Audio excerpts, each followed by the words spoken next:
এরা যে মানবাধিকার লঙ্ঘনকারী তার কোনো ঠিকানা নেই। আওয়ামী লীগ এদেশের মানবাধিকার লঙ্ঘন করে না। জয় বাংলা।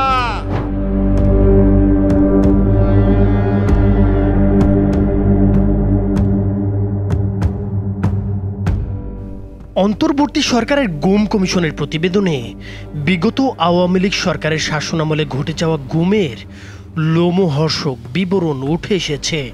প্রতিবেদনে এমন বর্ণনা রয়েছে যে সাদা পোশাকে তুলে নিয়ে মাথায় গুলি করে মেরে ফেলা হতো, এরপর মৃতদেহ সিমেন্টের ব্যাগের সাথে বেঁধে নদীতে ফেলে দেওয়া হতো যেন সেটি ডুবে যায়।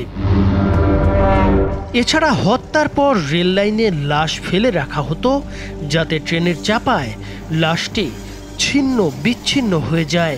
মহাসড়কে চলন্ত গাড়ির সামনে ফেলে দেওয়ার মতো ঘটনারও প্রমাণ পেয়েছে কমিশন। এছাড়া গুমের শিকার ব্যক্তিদের অমানসিক নির্যাতনের তথ্যও উঠে এসেছে প্রতিবেদনে।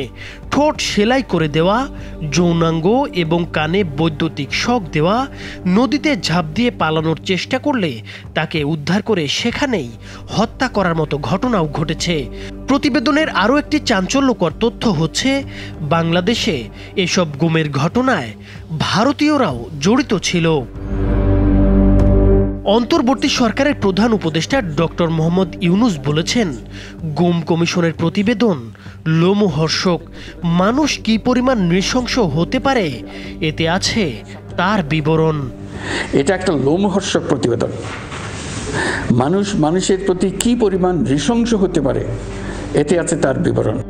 প্রতিবেদনে বলা হয়েছে গুমের বেশিরভাগ ঘটনার সঙ্গে জড়িত ছিল র্যাব, ডিবি, সিটিটিসি, ডিজিএফআই ও এনএসআই। গুমের শিকার ব্যক্তিদের হত্যায় জড়িতদের অনেকেই জানতেন না তারা কাকে হত্যা করছেন অথবা এই হত্যার কারণ কি, কেনই বা এই হত্যাকাণ্ড ঘটানো হচ্ছে।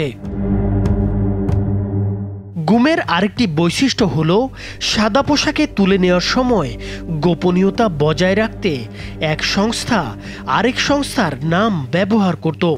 যেমন ডিবি পুলিশ নিজেদের র্যাব পরিচয় দিত আর র্যাব নিজেদের ডিজিএফআই বলে দাবি করত। একটি বাহিনী তুলে নিয়ে অন্য বাহিনীর কাছে বন্দি রাখত আর তৃতীয় বাহিনী হত্যা বা মুক্তির দায়িত্ব নিত। এতে গুমের শিকারদের জীবিত পাওয়া গেলেও কারা তুলে নিয়েছিল তা শনাক্ত করা কঠিন হয়ে পড়ত। গত 14 ডিসেম্বর গুম সম্পর্কিত তদন্ত কমিশন প্রধান উপদেষ্টা ডক্টর মোহাম্মদ ইউনুসের কাছে এই প্রতিবেদন জমা দিয়েছে। প্রতিবেদনে বলা হয়েছে অপহরণ, আটক, নির্যাতন, হত্যা এবং মুক্তি এই 5টি ধাপে সুপরিকল্পিত ও সুশৃঙ্খলভাবে গুমের ঘটনা ঘটানো হয়েছে।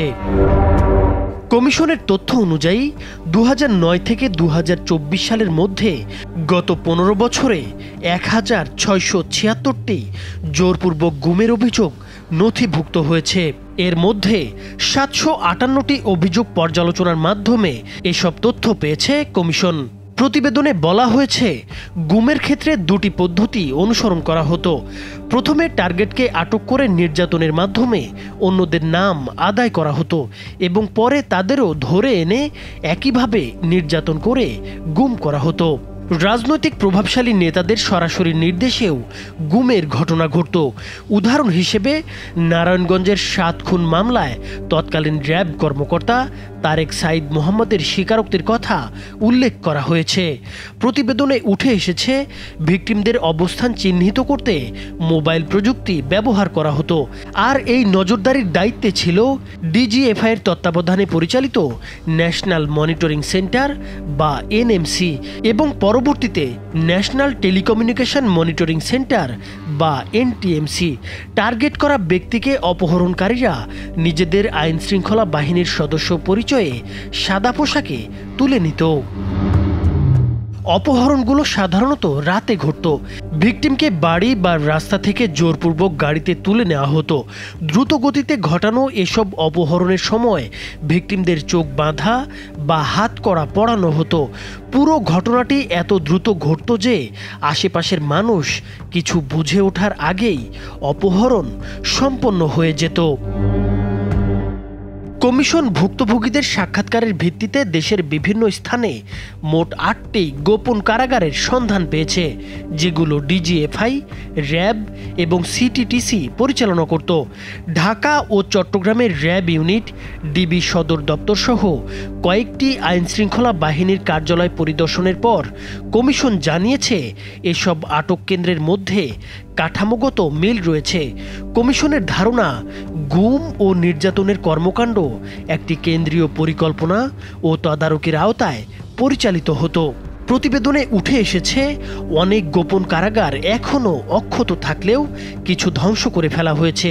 ভুক্তভোগীদের ওপর চালানো নির্যাতনের মধ্যে ছিল পেটানো, বৈদ্যুতিক শক এবং আরও ভয়াবহ শারীরিক ও মানসিক নিপীড়ন। বিশেষ করে সেনাবাহিনী পরিচালিত বন্দিশালায় সাউন্ডপ্রুফ কক্ষ এবং অত্যাধুনিক নির্যাতন যন্ত্র ব্যবহার করা হতো। গুমের শিকারদের বেশিরভাগ সময় মেরে ফেলা হতো কিংবা অপরাধী হিসেবে বিচার ব্যবস্থায় সোপর্দ করা হতো। কিছু ক্ষেত্রে কোনো অভিযোগ ছাড়াই মুক্তি দেওয়া হতো। প্রতিবেদনে আরও উঠে এসেছে গুমের শিকারদের অনেককেই হত্যার প্রমাণ পাওয়া গেছে। অধিকাংশ ক্ষেত্রে ভিকটিমদের মাথায় গুলি করে মেরে লাশ সিমেন্টের ব্যাগের সাথে বেঁধে নদীতে ফেলে দেওয়া হতো যেন লাশ ডুবে যায়। বুড়িগঙ্গা ও শীতলক্ষা নদী ছিল এ ধরনের ঘটনা ঘটানোর প্রধান স্থান এবং কাঞ্চন ব্রিজ ও পোস্তগোলা ব্রিজ এসব কাজে ব্যবহার হতো। এক সাক্ষীর বরাতে জানা গেছে, র্যাবের একটি ওরিয়েন্টেশন সেশনে তাকে দুজন ভিকটিমকে গুলি করে হত্যার ঘটনা দেখানো হয়। আরেক সেনা সদস্য জানান, নদীতে ঝাঁপিয়ে পালানোর চেষ্টা করা এক ভিকটিমকে উদ্ধারের পর গুলি করে হত্যা করা হয়। অন্য একটি ঘটনায় লাশ রেললাইনে রেখে ট্রেনের নিচে ফেলে ছিন্ন ভিন্ন করার চেষ্টা করা হয়েছিল। প্রতিবেদনে আরও বলা হয়েছে, গুমের ঘটনা সুসংগঠিতভাবে পরিচালনা করা হতো। এক দল অপহরণের কাজ করত, আরেক দল আটকের পর নির্যাতন চালাতো এবং তৃতীয় দল হত্যা বা মুক্তির সিদ্ধান্ত নিত। এ কাজে জড়িত অনেকেই জানতেন না তারা কাকে এবং কেন হত্যা করছেন। ভুক্তভোগীদের লাশ শনাক্তকরণ ও পুনরুদ্ধার কঠিন করতে পরিকল্পিতভাবে সেগুলো গুম করা হতো। কমিশনের পরিসংখ্যান অনুযায়ী গুমের শিকারদের মধ্যে ৭৩% জীবিত ফেরত এসেছেন, তবে ২৭% এখনও নিখোঁজ রয়েছেন। ফিরে আসা ভুক্তভোগীরা জানিয়েছেন তাদের বিরুদ্ধে সন্ত্রাসবাদ, অস্ত্র আইন, বিশেষ ক্ষমতা আইন বা ডিজিটাল নিরাপত্তা আইনের আওতায় মিথ্যা মামলা দেওয়া হয়েছে। কমিশন জানিয়েছে তারা এই বিষয়ে গভীর তদন্ত চালাচ্ছে এবং ভবিষ্যতে আরও বিস্তারিত প্রতিবেদন প্রকাশ করা হবে বলেও জানানো হয়েছে। জোরপূর্বক গুমের ঘটনায় র্যাব, ডিবি, সিটিটিসি এবং গোয়েন্দা সংস্থা এনএসআই ও ডিজিএফআই গুরুত্বপূর্ণ ভূমিকা পালন করেছে।